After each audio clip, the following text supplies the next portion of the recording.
Baik, selamat pagi dan salam sejahtera buat kita semua.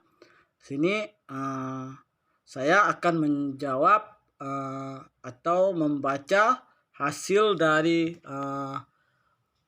proposal penelitian kami yang berjudul Tingkat Kepuasan Konsumen Terhadap Pelayanan Pembelian Obat di Apotik Kimia Farma Jeruju.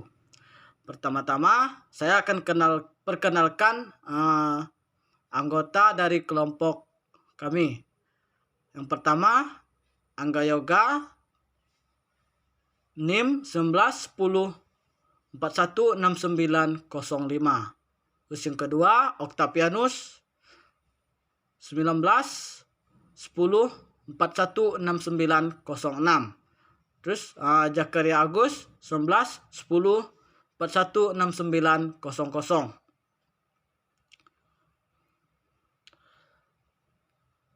Latar belakang penelitian. Terus ada rumusan masalah, pertanyaan penelitian, tujuan penelitian. Latar belakang penelitian, kepuasan konsumen merupakan salah satu faktor penting yang harus diperhatikan untuk mengevaluasi kerja dalam pelayanan kesehatan di Apotik Kimia Farma Jeruju. Kepuasan konsumen adalah hasil penelitian dari konsumen untuk membandingkan apa yang diharapkan dengan kenyataan pelayanan kesehatan yang diterima oleh konsumen di Apotik Kimia Farma Jeruju. Jika rendahnya angka kepuasan konsumen dalam Apotik Kimia Farma Jeruju, maka akan berdampak bagi perkembangan pelayanan yang bermutu. Adalah salah satu komponen memuaskan dan berkualitas akan membentuk loyalitas pasien atau konsumen. Efek selanjutnya akan berlanjut pada proses terbentuknya nama baik apotik yang meningkat.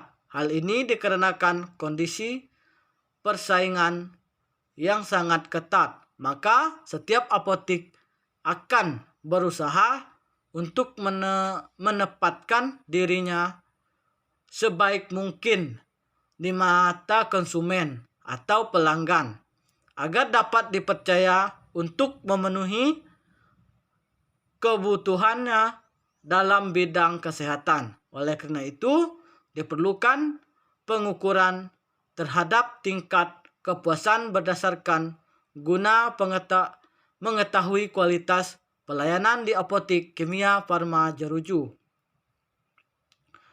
Rumusan masalah. Yang pertama, bagaimana tingkat kepuasan pasien terhadap pelayanan yang diberikan saat mengantri obat di Apotik Kimia Farma Jeruju. Yang kedua, apakah faktor-faktor utama untuk meningkatkan kepuasan konsumen di Apotik Kimia Farma Jeruju? Pertanyaan penelitian. Yang pertama, apakah dampak pelayanan dapat mempengaruhi tingkat kepuasan konsumen di Apotik Kimia Farma Jeruju? Yang kedua, apakah konsumen puas dengan pelayanan di Apotik Kimia Farma Jeruju?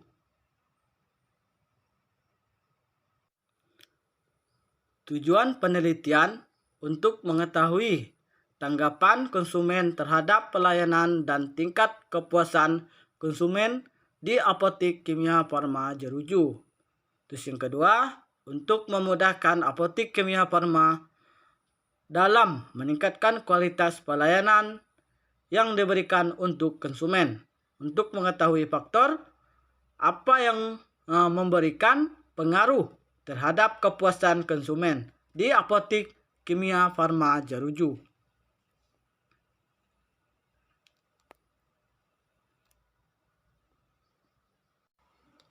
Baiklah, di sini saya Angga Yoga dari kelompok teman-teman saya, mereka Zakaria Agus dan Octavianus. Saya di sini akan melanjutkan penyampaian materi atau akan membaca materi kelanjutan dari Saudara Agus. Di sini kita melihat manfaat penelitiannya. Apa saja sih manfaat yang harus kita teliti? Di sini teori yang digunakan, teori-teori apa saja yang harus kami sampaikan. Yang sini kerangka teori penelitian.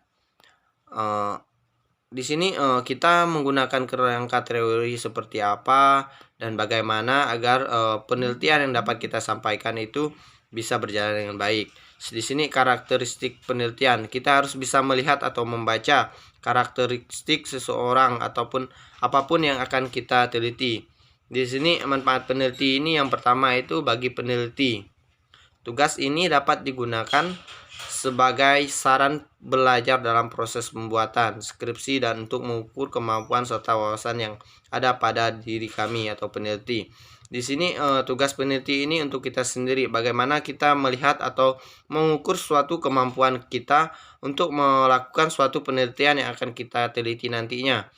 Yang kedua itu bagi apotik kimia farma jeruju. Diharapkan dari hasil penelitian ini dapat memberi masukan untuk meningkatkan kualitas pelayanan dalam memenuhi kebutuhan dan keinginan konsumen.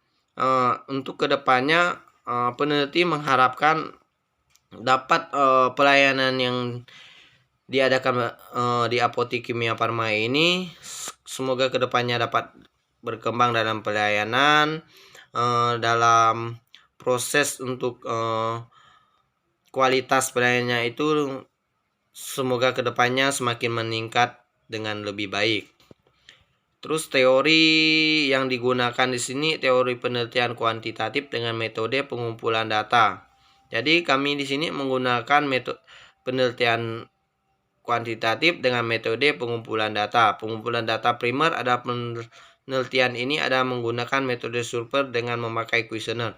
Jadi maksudnya di sini adalah kami menggunakan metode survei dengan memakai kuesioner. Kuesioner ini semacam kita membagikan brosur kepada seseorang. Jadi orang-orang itu yang akan menilai atau memberikan suatu gambaran bagaimana sih klinik kimia farma jeruju ini dan apa-apa saja sih kelebihannya. Jadi di situ setelah kita membagikan mereka mengisi, jadi kita bisa menilai dari kuesioner yang kita sampaikan. Di sini pengukuran dilakukan melalui daftar pertanyaan dengan pilihan jawaban tidak puas, kurang puas, cukup puas, dan sangat puas. Hasil pengukuran tingkat kepuasan pelanggan dapat menunjukkan karakteristik atau atribut apa dari dimensi pelayanan yang membuat konsumen puas atau tidak puas. Jadi setelah kita memberikan kuesioner di sini masyarakat atau orang yang kita bagikan brosur atau kuesioner ini mereka akan memberikan jawaban dari kuesioner yang kita bagikan itu. Di situ misalnya mereka memberikan pelayanannya puas, cukup puas, sangat puas. Dari situlah kita bisa melihat hasilnya. Di sini kerangka teorinya apotik kimia farma. Di sini kita bisa lihat yang pertama itu apotik kimia farma jeruju. Di sini adanya suatu pelayanan apotik di bawahnya. Habis itu kepuasan konsumen. Dari kepuasan konsumen ini ada beberapa bagian yang harus kita bagi. Yang di sini itu tidak puas, misalnya konsumen tidak puas dengan pelayanannya, kurang puas. Mengapa di sini ada kurang puas? Karena mungkin pelayanannya kurang bagus, kurang misalnya konsumen merasakannya kurang puas, cukup puas, pelayanannya lumayan bagi konsumen, puas. Puas ini mereka merasakan bahwa mereka dapat dilayani dengan baik. Sedangkan sangat puas ini pelayanan yang sangat baik. Kepuasan mereka untuk berobat di situ pun sangat baik. Di sini karakteristik penelitiannya berdasarkan pengambilan data yang telah dilakukan melalui kuesioner terhadap 10 orang responden di Apotik Kimia Parma Jeruju menunjukkan bahwa hasil karakteristik responden pada penelitian ini mayoritasnya berumur 28 sampai 37. Jadi di sini kami memberikan kuesionernya itu kepada orang yang mayoritasnya 28 sampai 37 tahun sebanyak 3 orang yang berjenis kelamin perempuan sebanyak 5. Berpendidikan terakhir SMA sebanyak 2 orang responden. Baik, inilah yang materi yang dapat saya sampaikan. Selanjutnya nanti akan disampaikan oleh teman. Terima kasih atas waktu dan kesempatan yang diberikan kepada saya untuk menjelaskan materi dari penelitian kami. Baik, akan saya lanjutkan penjelasan dari teman saya yaitu Angga Yoga. Konteks yang akan saya bahas yaitu populasi dan sampel yang digunakan. Yang kedua, teknik analisis yang digunakan. Dan yang ketiga, daftar pustaka yang kami gunakan. Baik, untuk populasi dan sampel.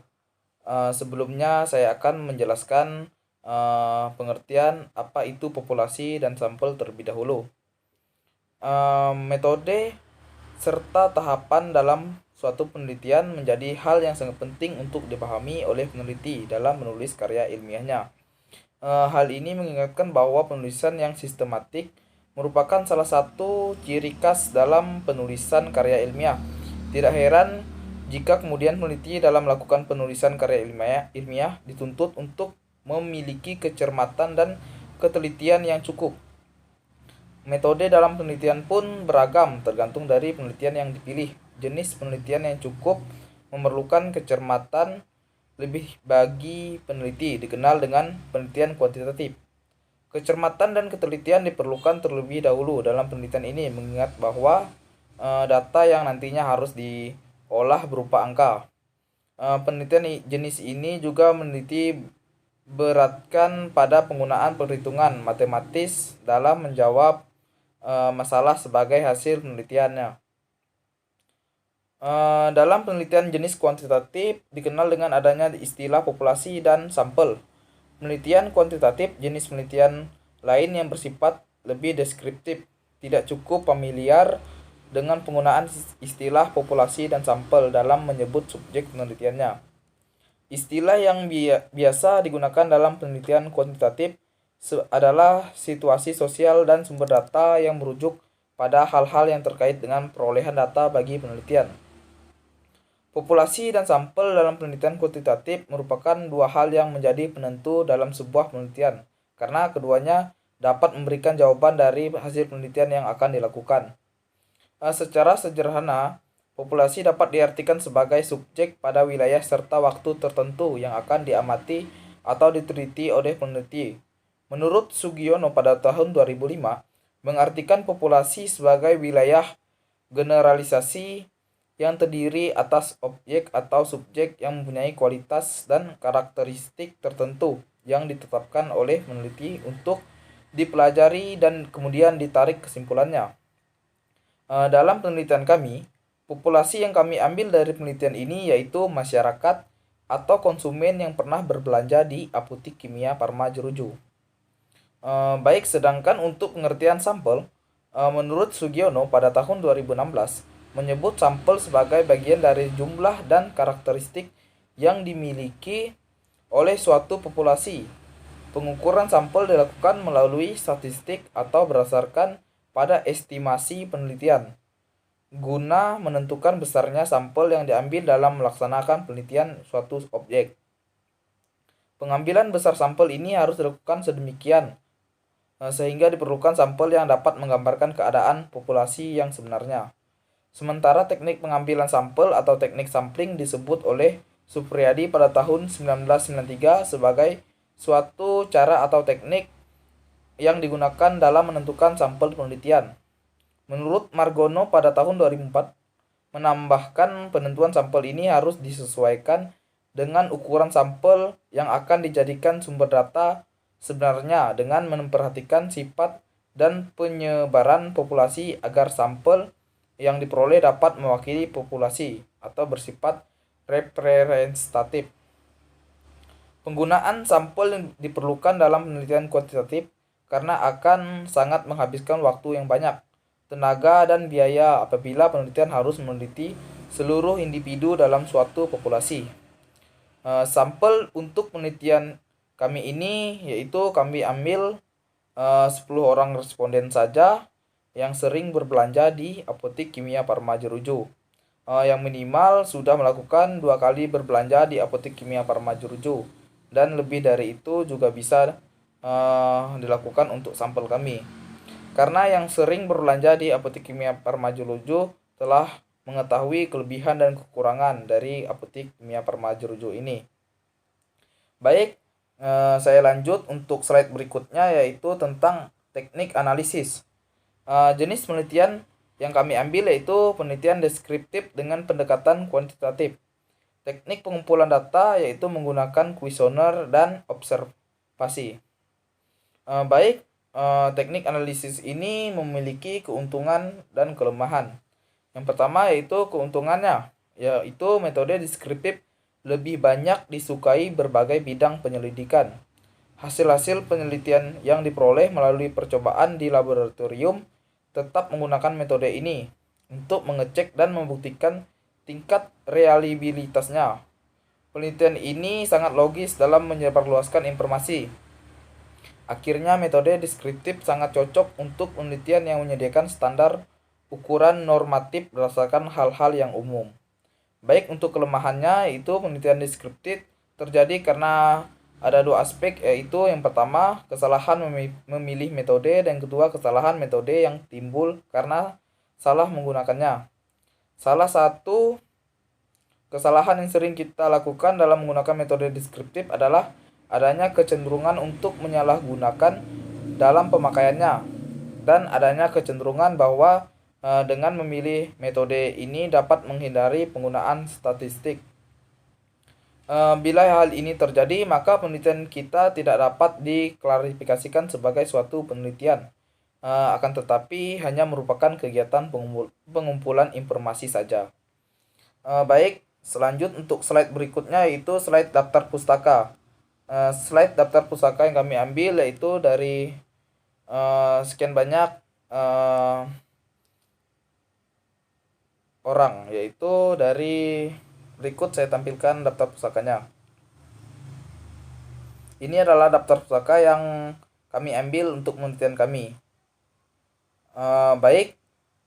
Cukup sekian penjelasan dari saya untuk penelitian ini. Jika ada kekurangan dan kesalahan dari kelompok kami saat menjelaskan materi ini, mohon dimaafkan. Sekian yang dapat kami sampaikan, dan terima kasih atas waktu yang diberikan kepada saya.